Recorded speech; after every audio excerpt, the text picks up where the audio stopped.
اليوم حنتكلم عن موضوع هواية توصلني مسجات واستفسارات على الفيسبوك وعلى السناب وعلى الانستغرام، وهو موضوع إزالة الشعر الليزر هير ريموفال. طبعا الموضوع يخص الجنسين، الرجال والنساء. راح شوي نركز على موضوع النساء لأنه هو يعتبر موضوع مزعج نفسيا واجتماعيا بالنسبة لنا. راح نركز شوي اليوم على موضوع النساء وموضوع كثرة الشعر أو غزارة الشعر اللي موجودة عندهم. طبعا أي سيدة أو حتى الرجل قبل لا يبلش بتجربة علاج التخلص من الشعر لازم أخذ معلومات تكون موجودة بباله.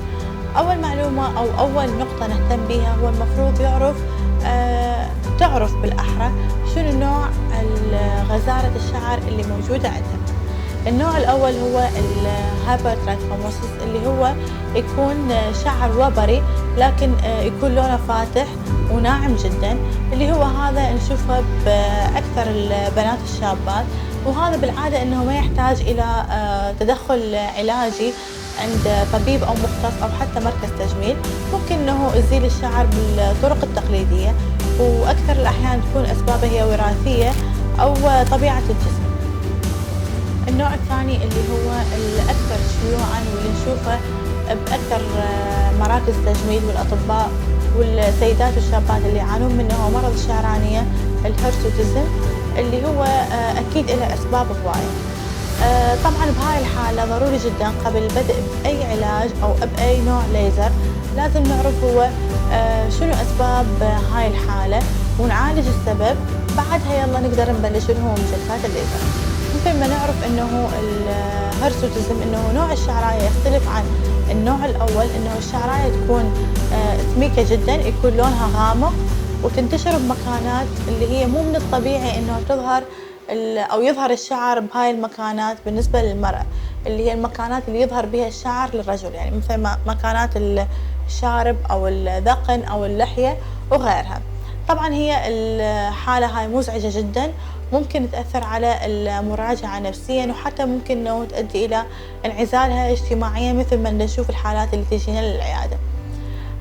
مثل ما قلنا ضروري جدا أنه نعرف شنو أسباب الحالة، نعالج الحالة وندرس السبب، بعدها أنه نحول على نوع الليزر. هواي أسباب لهاي الحالة. أهم الأسباب ممكن أنه يكون أكو خلل هرموني، ممكن يكون خلل بهرمون الذكورة التستيرون، ممكن أكو زيادة به، أو ممكن يكون خلل بالهرمونات البقية مثل هرمونات الغدة الدرقية وغيرها، أو بعض أمراض الغدة الكظرية. والسبب الأهم والأكثر شيوعاً هو تكيس المبايض. مثل ما نشوف إنه تقريباً 70% من الحالات اللي عندهم مرض الشعراني أو الهيرسوتيزم هو يكون سببها تكيس المبايض. فضروري جدا على الطبيب أو المختص لأي مراجعة تعاني من خشونة الشعر بهذه الأماكن إنه بالبداية إحنا نبلش لهم بفول تشيك اب للهرمونز للمبايض بالألتراساوند وغيرها، ناخذ هيستوري كامل عن الموضوع، بعدها يلا نخلي الخطة العلاجية للمراجعة. بعد ما إنه شيكنا وسوينا فول تشيك اب للمراجعة وعرفنا السبب، حولناها على الطبيب المختص حتى تعالج الحالة اللي عندها، إذا كان خلل هرموني أو تكيس مبايض أو أمراض بالغدد الكظرية أو الدرقية أو غيرها، أو ممكن بعض الأحيان تكون هي مجرد حالة وراثية ما عندها أي سبب أو أي أعراض ثانية، فراح نخلي خطة علاجية للتخلص من الشعر الزايد.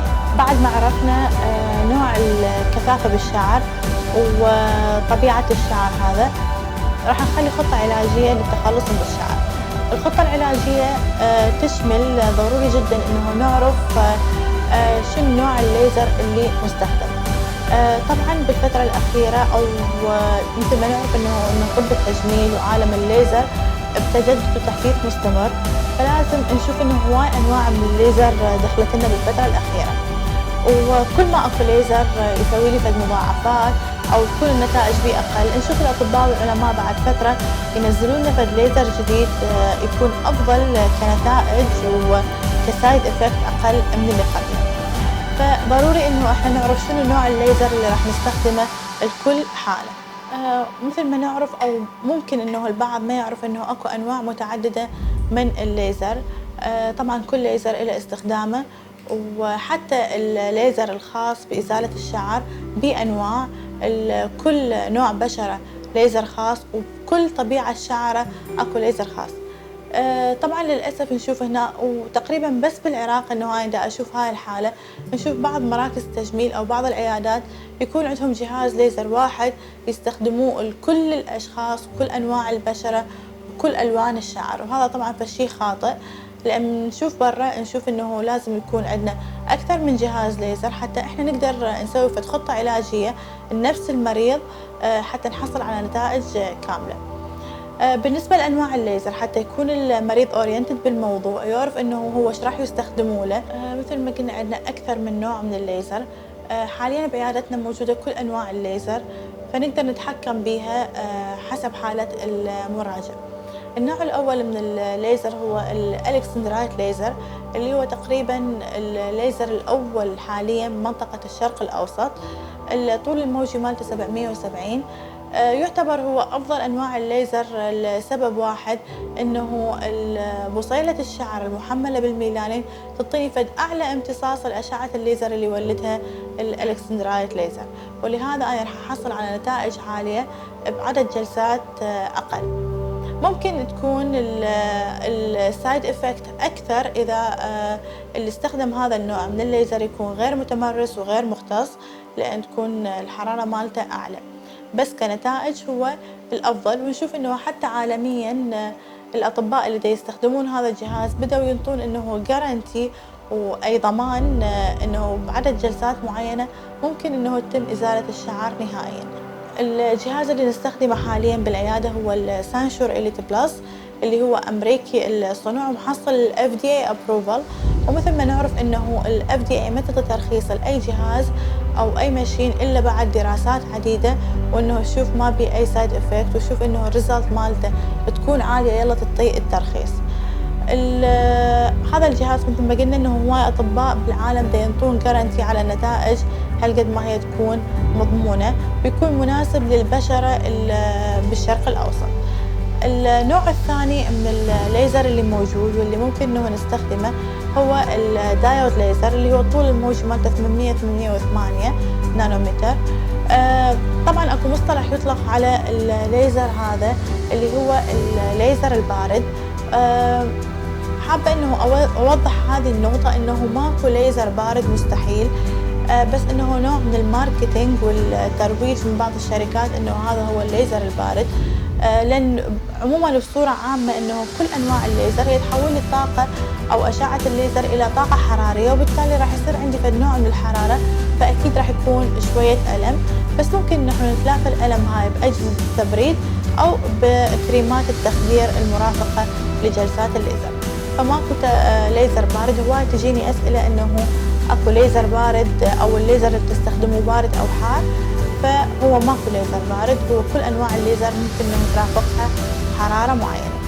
الدايود ليزر يختلف عن الأليكس ليزر، إنه تكون بصيلة الشعر امتصاصها لهذه الأشعة بتكون أقل من الأليكس، وبالتالي يكون هو آمن أكثر، الأعراض الجانبية أو السايد إفكت تكون أقل، لذلك نشوفوا انتشاره صار بسرعة، ويشوفوا هواية مراكز من غير المختصين أو مو إلا أطباء قاموا يستخدمون الدايود ليزر، مثل ما نعرف إنه لأن المضاعفات الجانبية مالته ممكن أقل.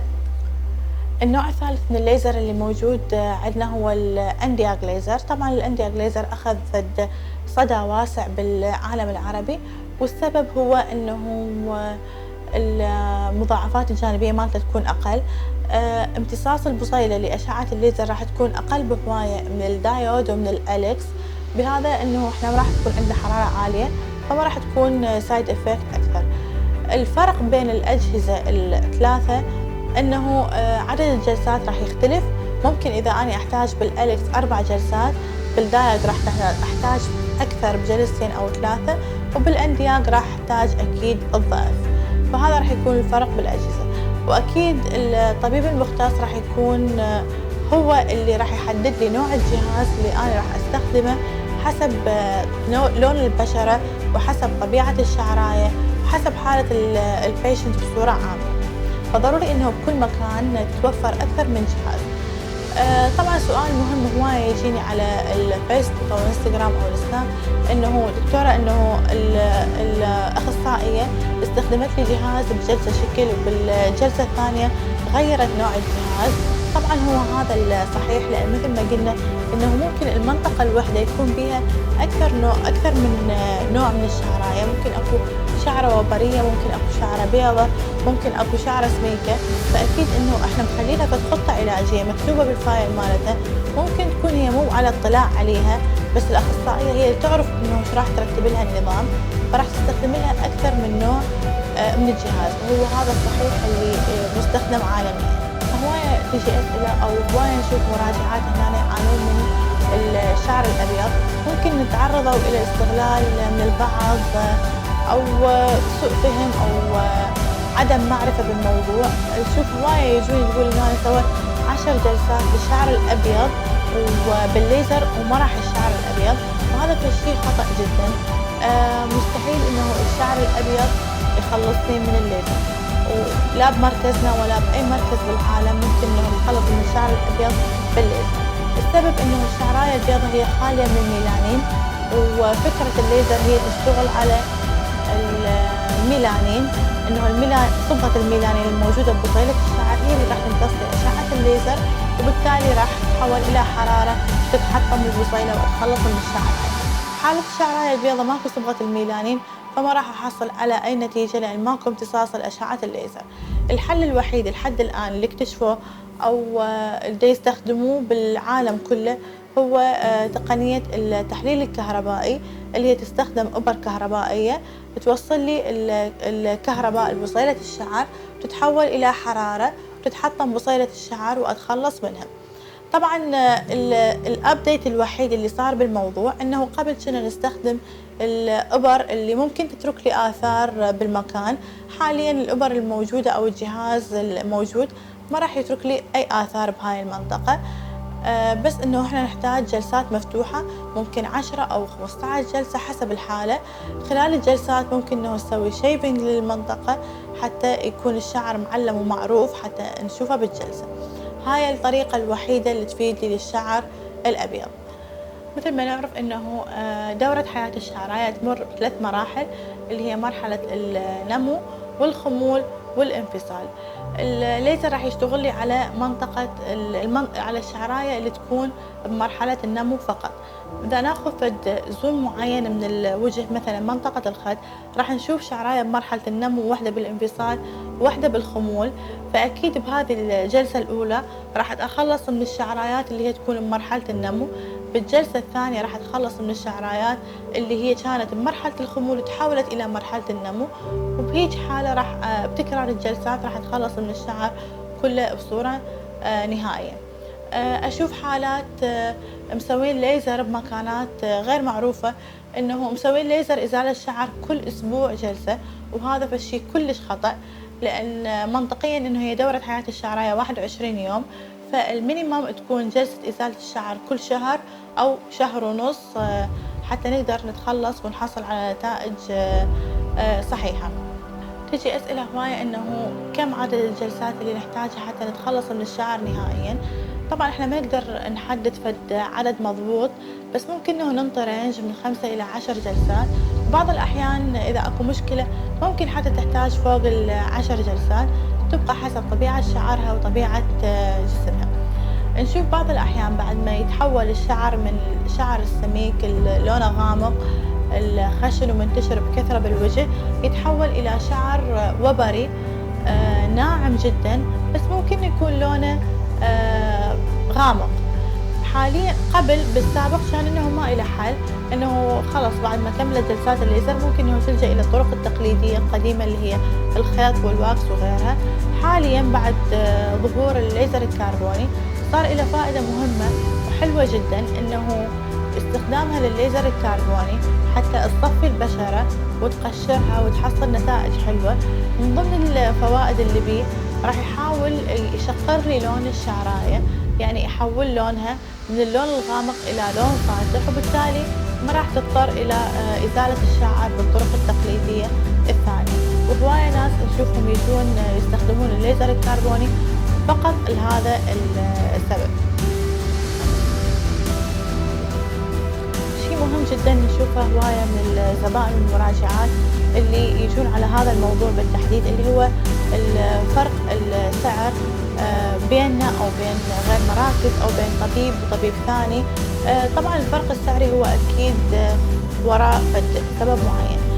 أنا ما حكيت إنه فقط حكيت على الليزر وأنواعه، ما حكيت على الليزر الضوئي أو اللي هو الجهاز الضوئي اللي هو الIPL. طبعا بس مجرد فكرة بسيطة إنه فرق السعر الجهاز الضوئي عن جهاز الليزر اللي موجود تقريبا 10 أضعاف السعر، فأكيد راح يكون فرق بسعر الجلسة. الليزر الضوئي الIPL نشوف هواية، أنا أشوف يعني هواية مراجعات استنفذوا وقت ومبلغ وروحة وجية وألم، وبالتالي ماكو أي نتيجة. الليزر الضوئي أو الIPL مجرد راح يأخر لي نمو الشعر، يعني بدل ما إنه هي تسوي شيفينج أو واكسينج أو خيط بالشهر مرة، ممكن إنه يسوي بشهر ونص أو شهرين، بس ما يسوي لي إزالة الشعر نهائيا. ممكن تحتاج 10 أو 15 جلسة، ومراجعات أشوف واصلين لحد 18 جلسة تقريبا أو 20 بدون أي نتيجة، فبالتالي هي تكون متساوية ومحسوبة. تجيني أسئلة هواية من الشباب على موضوع إزالة الشعر، مثل ما قلنا إنه الموضوع غير مقتصر على السيدات، لأن نشوف بعض الشباب يحتاجون هذا الموضوع. أكيد مكانات تكون مزعجة لهم مثل مكانات الوجنات، نشوف بعض الأحيان هالقد ما إنه يسوي لها شيبينج أو يشيلون الشعر من هاي المنطقة، ممكن إنه تتحفر أو تصير عندهم مسامات أو تتحسس تطلع لهم حبوب، فيلجؤون إلى الليزر حتى يحددون هاي المنطقة ويتخلصون من الشعر. بعض الأحيان نشوف عندهم كثافة بالشعر منطقة الرقبة أو بمنطقة الظهر، يكون شعر كلش مزعج وبكثافة غزيرة، فيحاولون إنه يتخلصون من عنده.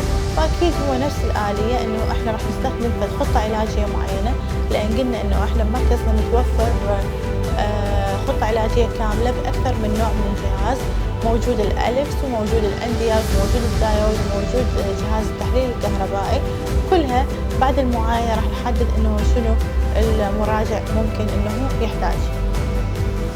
بالنهاية إن شاء الله يا ربي أقدر أكون جاوبت على كل الأسئلة والاستفسارات اللي ببالكم، لأن هواية مثل ما قلت تجيني هواية مسجات على الفيس والإنستا والسناب، ما أقدر أجاوب واحد واحد، فقررت إنه أنا أجاوبها كلها بفيديو واحد حتى الأكثرية يستفادون منها. شكرا لكم ومتابعتكم.